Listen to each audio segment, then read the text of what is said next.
कि आपने पिछले कई घंटों से यहाँ पर इंतजार किया और आप पिछले कई घंटों से अपना काम छोड़ के भूख प्यास की परवाह न करते हुए यहाँ हो।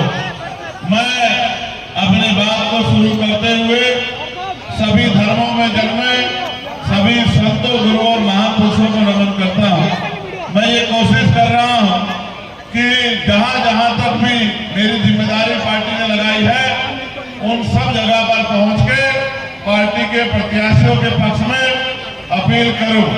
आज मैं आपसे कोई लंबा चौड़ा भाषण आपको नहीं दूंगा। मैं आपसे चंद बातें करना चाहता हूं क्योंकि मुझे यहाँ से रांची पहुंचना है। रांची से अगर फ्लाइट की व्यवस्था हो गई तो फिर मुझे दिल्ली जाना है और दिल्ली से कल मुझे मुरादाबाद प्रचार में जाना है और कल ही शाम को गाजियाबाद के चुनाव प्रचार में जाना है। जहाँ एक तरफ बड़ी बड़ी पार्टियों के लोग बड़े बड़े साधनों से, कोई हेलीकॉप्टर से, कोई जहाज से या कोई और किसी साधन से अपनी पार्टी का प्रचार करने का काम कर रहा है, वही आजाद समाज पार्टी, भीम आर्मी के सदस्य साथी छोटी छोटी गाड़ियों से, अपने छोटे छोटे साधनों से ये कोशिश कर रहे हैं कि बाबा साहब अम्बेडकर ने जो रास्ता हमें दिखाया था, जो रास्ता हमारी तरक्की का है, उस रास्ते पे हम लोग जाने का काम करें। लेकिन सामान्य साथियों, इस रास्ते में एक कमी है कि जिनके भरोसे हम लोग लड़ रहे हैं वो अपने काम को जिम्मेदारी से नहीं कर रहे हैं। जिस दिन वो जिम्मेदार हो जाएंगे, चंद मुट्ठी भर लोग इस देश में राज नहीं करेंगे, चाहे झारखंड हो देश का कोई और कोना, उस दिन हकपंथी समाज के लोग राज करेंगे। जिस दिन ये लोग जिम्मेदार हो जाएंगे और हम कोशिश कर रहे हैं कि इनको जिम्मेदार बना दिया जाए और जिस दिन ये जिम्मेदार होंगे उस दिन इस देश में गरीबी, बेकरारी, लाचारी, बीमारी और धर्म के आधार पे, जाति के आधार पे गैर बराबरी नहीं रहेगी। सब लोग बराबरी का जीवन प्राप्त कर लेंगे। मैं जिस शख्स के लिए, जिसकी हिमायत करने, जिसके लिए मदद मांगने आपके बीच आया हूँ वो मेरे छोटे भाई नाजिर अंसारी साहब। जब ये मुझसे मिले थे दिल्ली में आके तो उन्होंने मुझसे पूछा कि भाई मैं चुनाव लड़ना चाहता हूं, कैसे चुनाव लड़ूं। मैंने ये सोचा कि ये बड़ा सीधा आदमी है, ये चुनाव में जाएगा तो जनता इसका बेवकूफ ना बना दे, जनता इसका बेवकूफ ना बना दे, इसका नुकसान ना हो जाए। तो मैंने इसको चंद बातें समझाई कि देखो, दो तरह की राजनीति है। एक तरह की राजनीति जो वो लोग कर रहे हैं जो सत्ता में बैठे हैं या जो दूसरे सत्ता में आने का प्रयास कर रहे हैं, वो जनता से झूठे वादे करते हैं और जनता का बेवकूफ बना के अपनी जेब भरते हैं। जनता को मीठी मीठी बातें बताते हैं, जनता को कहते हैं हम आपका जीवन बदल देंगे, आपकी गरीबी दूर कर देंगे। आप ये तय करो कि आपको किस तरह की राजनीति करनी है।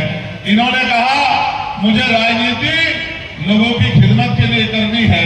जिस क्षेत्र से मैं आता हूं, मांडू से, वहां दलित, पिछड़े, आदिवासी, मुस्लिम समाज के लोग गरीबी के हाल में है, नौजवानों में रोजगार नहीं है, माँ बहनों को घर चलाने के लिए मेहनत मजदूरी करनी पड़ती है और तमाम तरह की मुसीबतें हमारे साथ है। महंगाई बढ़ रही है, आमदनी नहीं बढ़ रही है, जुल्म जाती होती है, कोई सुनने वाला नहीं है। हम चारों तरफ देखते हैं, जिनको अब तक वोट देते आए हैं कि वो हमारी पैरवी करेंगे, वो पैरवी तो नहीं करते, वो तो चुनाव के बाद हमें पहचानते भी नहीं है। इसलिए मैंने सोचा है कि मैं पढ़ा लिखा नौजवान बाबा साहब अम्बेडकर के रास्ते पे चल के बाबा साहब अम्बेडकर के अधूरे सपने को क्यों नहीं पूरा कर सकता।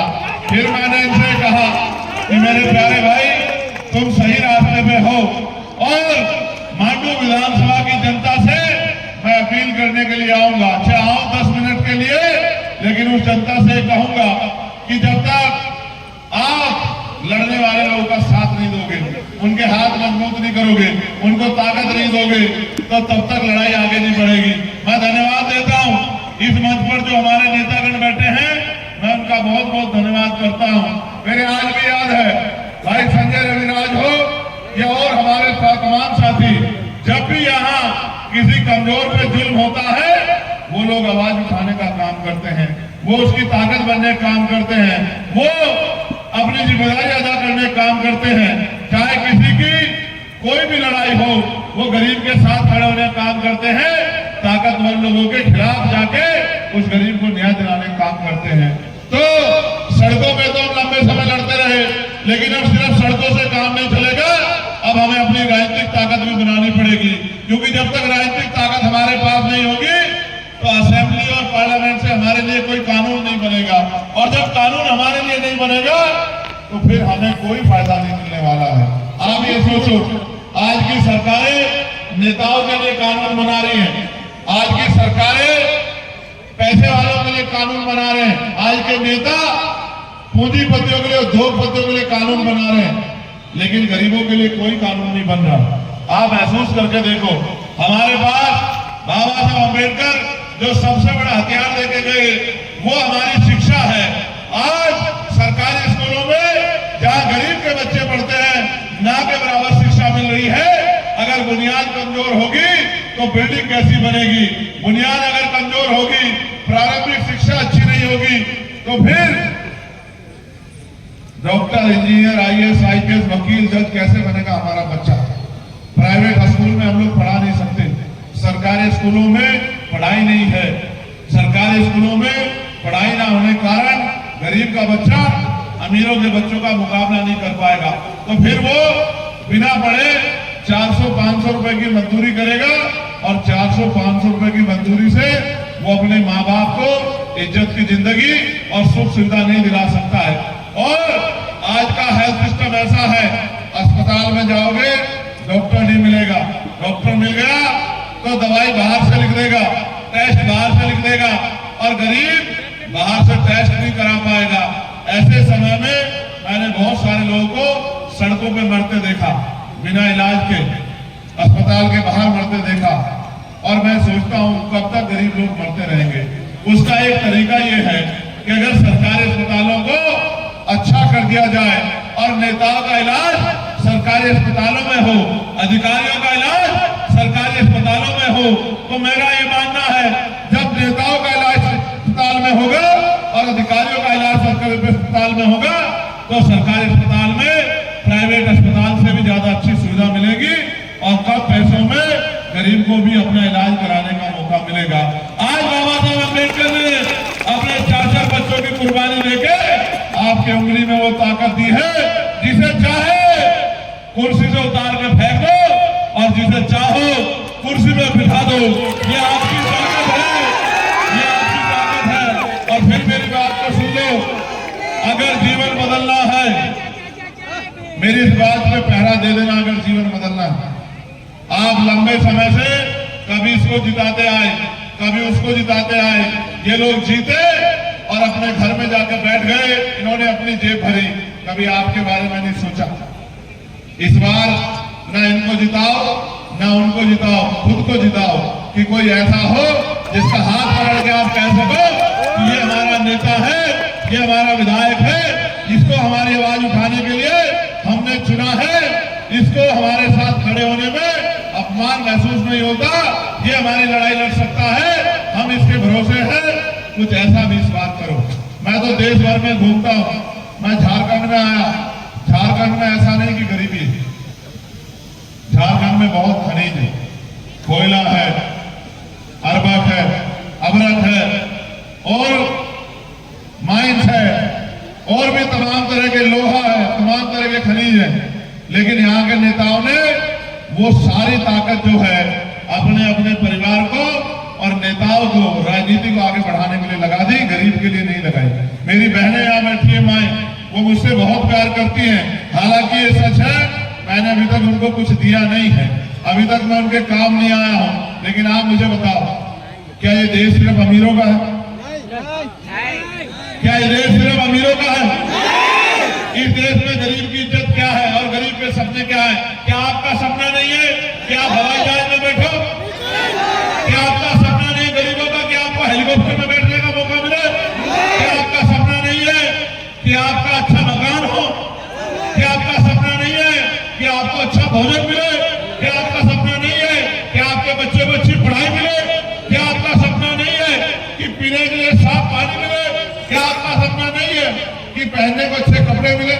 मेरी बहनें बैठी हैं, ईमानदारी से बताओ, आप अपने दिल पे हाथ रख के और वो हाथ खड़ा करना जो उस पैमाने पे आता।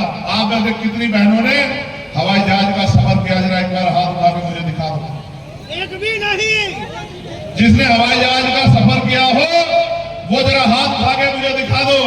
और ये मीडिया के लोग देख लो, ये हजारों की संख्या में जो बहनें माएं बैठी हैं, इनमें से एक भी नहीं जिन्होंने हवाई जहाज का सफर किया। इसका मतलब ये हवाई जहाज हम गरीबों के लिए नहीं है।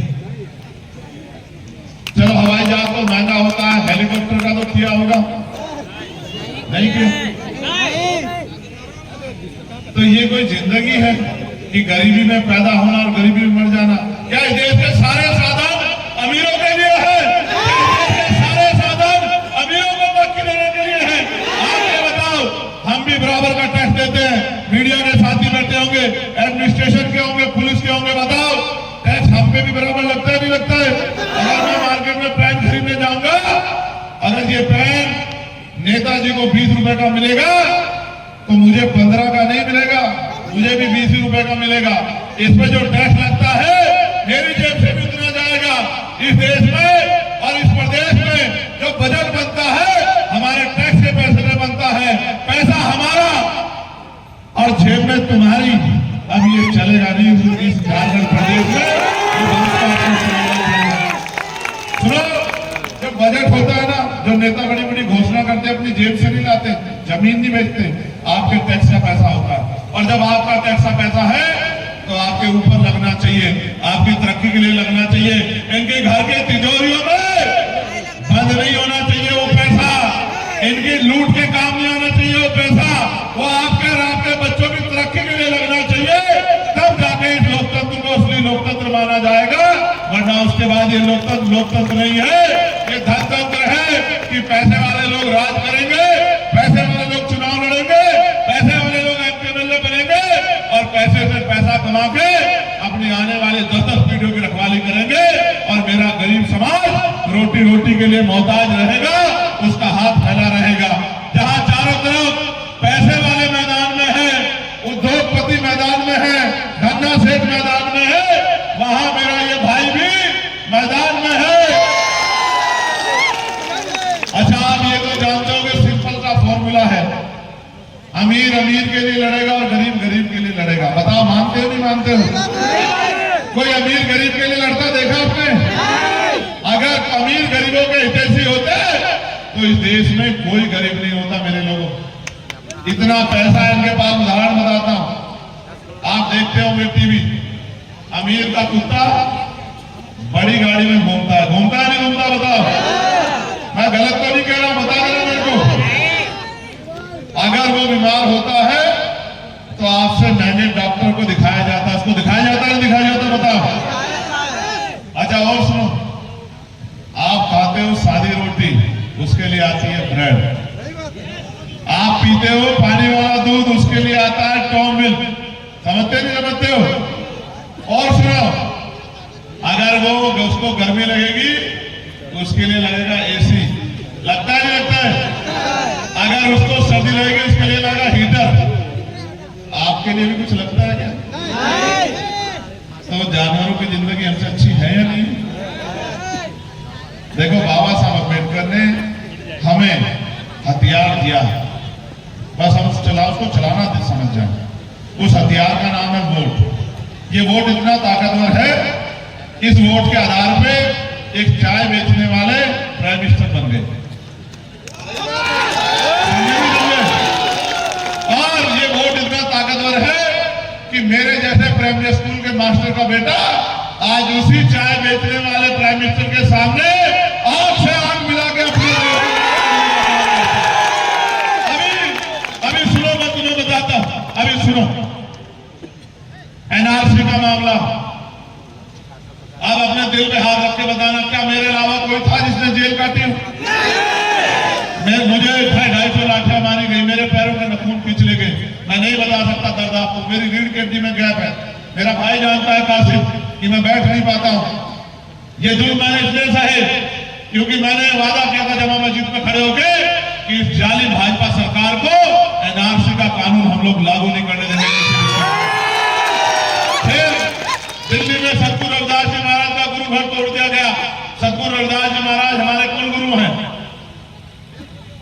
एक घर तोड़ के गुरु घर हंस रहे थे आप पे। मैं अपने लाखों लोगों के साथ दिल्ली कूच कर गया।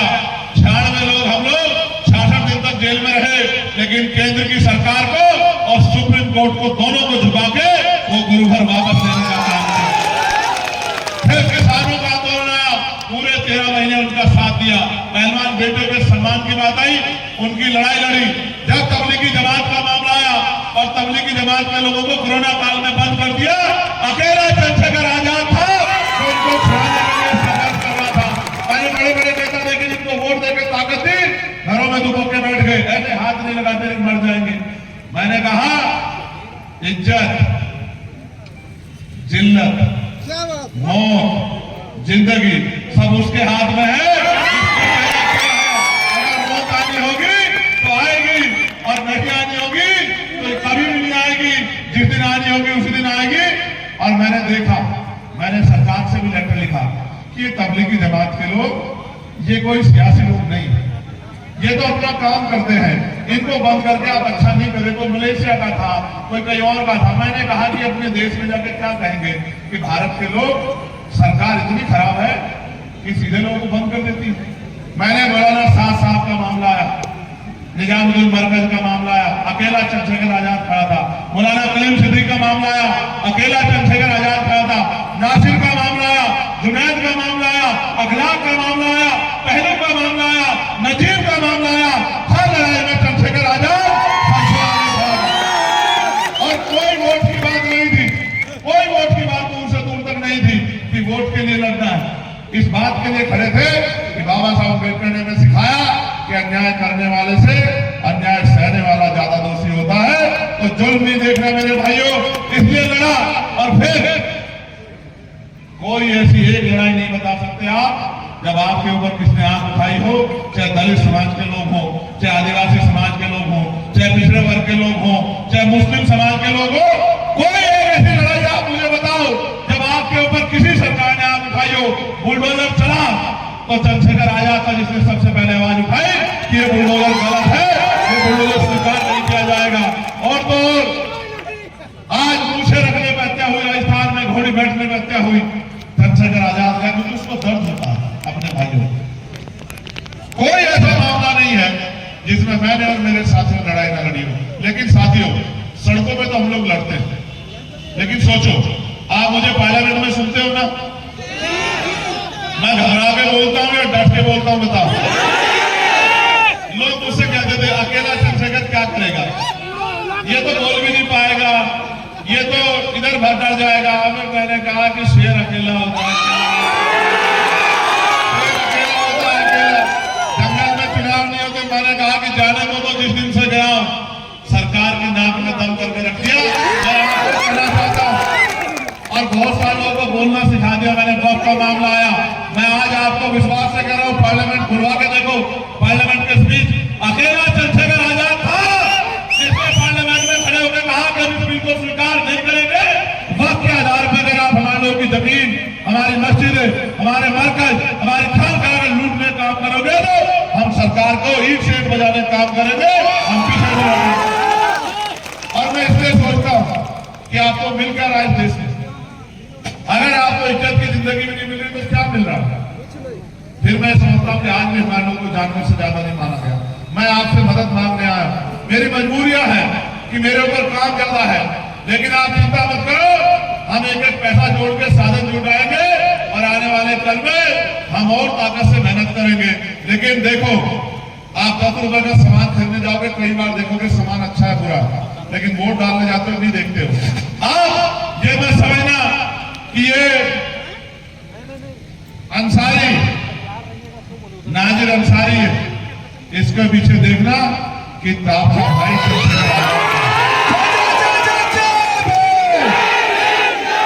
और ये 1 और 1 11 है। जैसे जैसे आप केतली का बटन 20 तारीख को दबाओगे, वैसे वैसे चंद्रशेखर आजाद की ताकत बढ़ती जाएगी।